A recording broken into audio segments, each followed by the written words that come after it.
Microsoft has released more updates to the Teams platform that will have a big impact for users.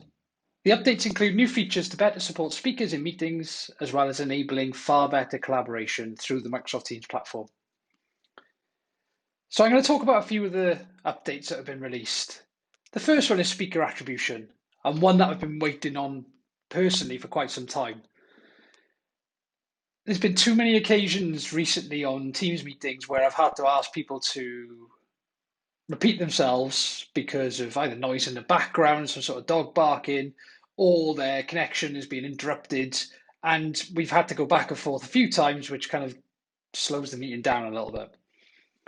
So, what we can now do within Teams is to automatically transcribe the active speaker. So, we can have these closed captions enabled within Teams so that we can try and cut down on that scenario. The next one is Spotlight. Now, I do an awful lot of meetings with customers where I'm having to present our solutions or something like that.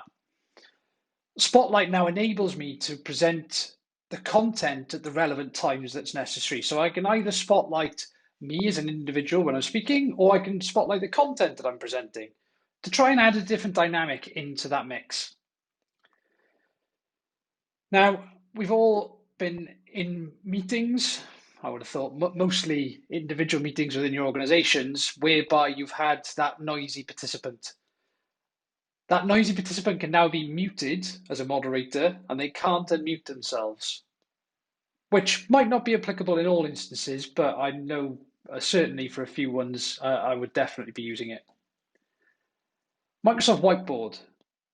That is one of the most underused features as part of any meeting.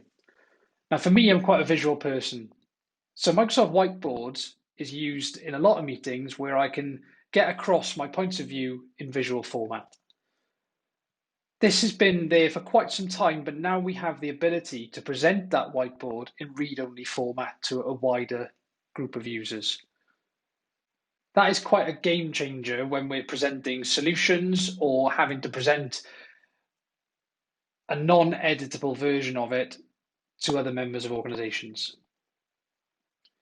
Now, for the file sharing elements within Teams, there's also been some updates. We can now copy URLs into a Teams chat window within a thread within a channel, and that will automatically link that content and represent it as a file. And we can share and change the permissions within that file from that chat window. Now, those are just some of the updates that Microsoft have released recently. If you'd like to talk about any of these in further detail, please get in touch with us. I'll be more than happy to help.